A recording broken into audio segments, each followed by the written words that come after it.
Axis bank Bharat की one of the leading bank है, जिसकी मार्केट कैपिटलाइजेशन 3 लाख करोड़ से भी ज्यादा है।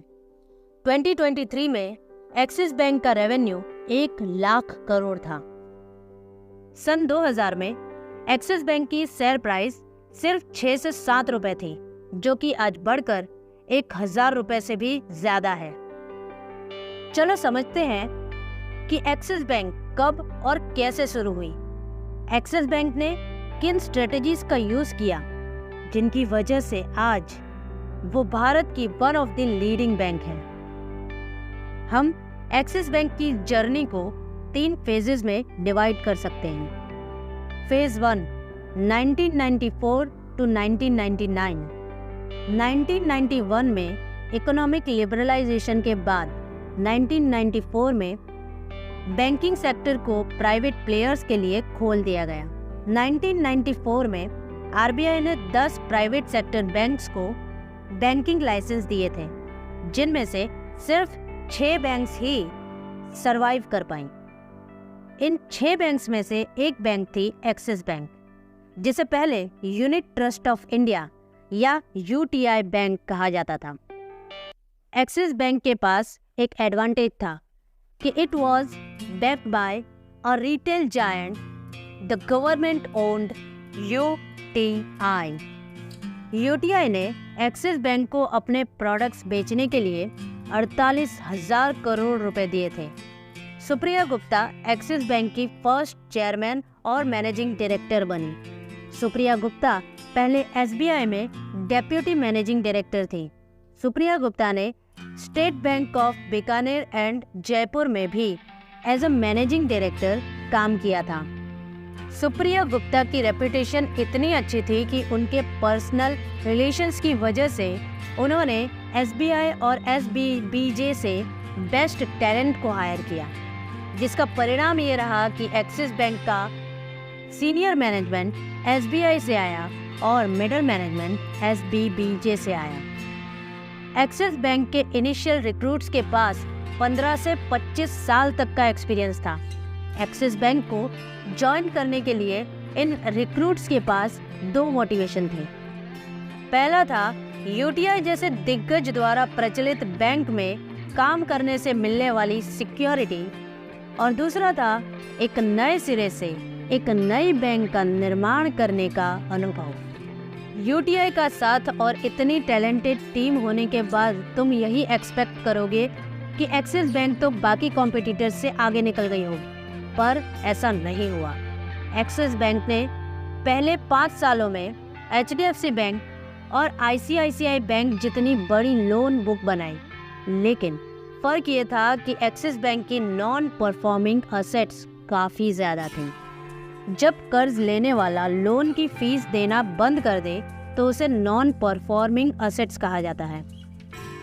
ये इस वजह से हुआ क्योंकि सुप्रिया गुप्ता ने ब्लू चिप कॉर्पोरेट्स को टारगेट करने के बजाय मिड कॉर्पोरेट्स को टारगेट किया। लेकिन इसके बाद कुछ ऐसा हुआ जो एक्सिस बैंक ने कभी नहीं सोचा था। फेज 2 सन 2000 में डॉक्टर पी जयेंद्र नायक एक्सिस बैंक के चेयरमैन और मैनेजिंग डायरेक्टर बने। नायक सही जॉब के लिए सही वक्त पर सही व्यक्ति थे। सिर्फ इस बात की न्यूज़ आने से ही 2 महीनों में ही एक्सिस बैंक के शेयर का प्राइस 3 गुना हो गया था। नायक ने सब कंफर्म्ड एम्प्लॉयज़ को ईसोप दिया। ईसोप मतलब एम्प्लॉय स्टॉक ओनरशिप प्लान।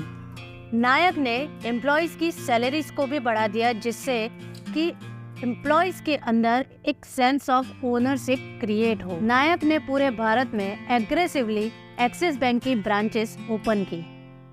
एक और बड़ा ट्रांसफॉर्मेशन जो कि नायक ने किया वो था आईटी अपग्रेडेशन।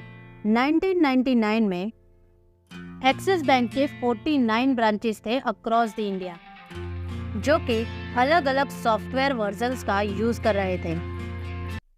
एक्सिस बैंक के पास कोई यूनिफॉर्म बैंकिंग सॉफ्टवेयर नहीं था, जिसकी मदद से axis bank nation wide same features के साथ लोन और डिपॉजिट प्रोडक्ट्स ऑफर कर सकता था।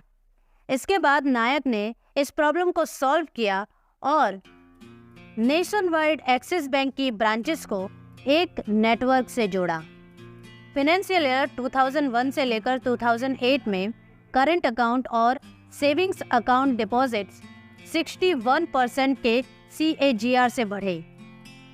31 जुलाई 2009, 62 साल की उम्र में नायक अपने चेयरमैन और मैनेजिंग डायरेक्टर के पद से रिटायर हुए।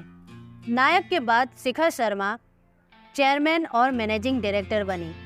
शिखा Sharma ICICI prudential life insurance की MD और CEO थी। Phase 3 2009 to present.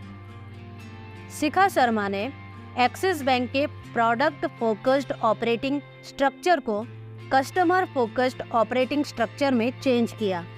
शिखा ने 4 बिजनेस यूनिट्स बनाए।